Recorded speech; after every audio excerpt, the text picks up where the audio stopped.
fact that I also think God exists and that there's other creations. But then again, you get into this aspect of, why is it that you also have this aspect of, a certain religion that has been very controlled and I think rolled out in a certain aspect. And, when you have certain books that are removed because they don't think that people should have access to this information or know it, why remove a book from a Bible, right? Did Wes Huff, did he touch on that? Did he talk about that? Or are there people that don't believe the Book of Enoch was really a part of the Bible? I don't remember how he discussed the missing books. Yeah, I think we brought it up, but I don't remember how. That's the guy to talk to. Yeah. So what I gather, that's the guy to talk to about. You know what I mean? Because you have to really understand the history of the Bible to be able to figure out what's legitimate, what's not, why they put it into the New Testament. I had some very erroneous ideas about it until I talked to intelligent people that really know the history of it. And it's very strange stuff. What is First Enoch? Should it be in our Bibles, and why would Jude quote it? To start, though, let me say that what we now call the Book of Enoch is a compilation of a number of writings that most likely existed independently but eventually got pooled together in one document. Although it's much more ancient, the only existing full copy we have of First Enoch is a 15th century manuscript written in a version of Ethiopic.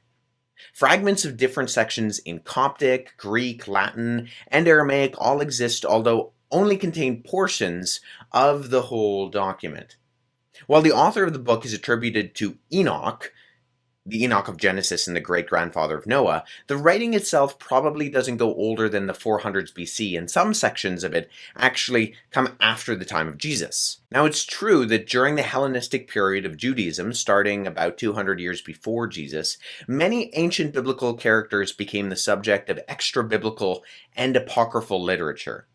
These documents are what we now refer to as the pseudepigrapha. Pseudo meaning false in Greek, and graphic meaning writing in Greek. The pseudepigrapha, therefore, is a collection of early Jewish literature that often have attributed authors that we know today were not the original authors. So should Enoch be in our Bibles? I think the answer to that question is pretty clearly no. We know when it was written, and to a large degree why it was written, and neither of those answers of those two questions give us any indication that it had a level of authority of Scripture in ancient Israel or in the New Testament period when Jude was quoting it. Well, so from what I gather, and by the way, I'm not a theologian in any capacity, but just from my personal opinion on this. So you have the Ethiopian Orthodox text, which has, I think, 88 books of the Bible in total. But in the Ethiopian Orthodox text, it's basically kind of like a mainline OG version of the Bible. And then sometime in the 4th century, there was actually a group that came together and they removed certain books. And the story goes that Revelations actually had replaced Enoch. And so it's interesting because when you're looking kind of full circle on, you hear the stuff that some of these people are talking about, and then you see and you read the Book of Enoch, which is a wild read, okay? And then you look at kind of what our modern day description is of what angels and entities are versus what Enoch was seeing and reporting in his language and ability at that time. I think that while the author of the book is attributed to Enoch, the Enoch of Genesis and the great-grandfather of Noah, the writing itself probably doesn't go older than the 400s BC, and some sections of it actually come after the time of Jesus. If we can't date Enoch any earlier than 200 or 300 years before Jesus, that's a long way off from any pre-flood time period.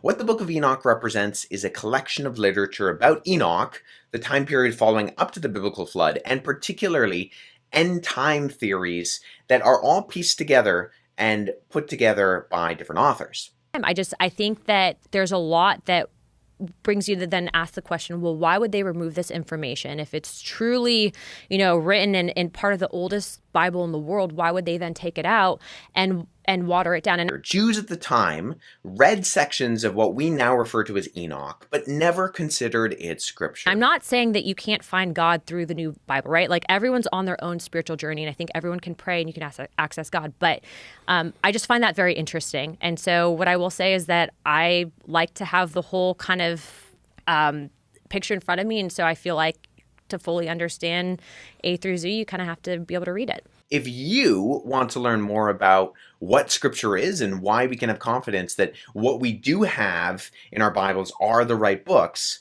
then click that subscribe button and check out the rest of the videos and content on my channel.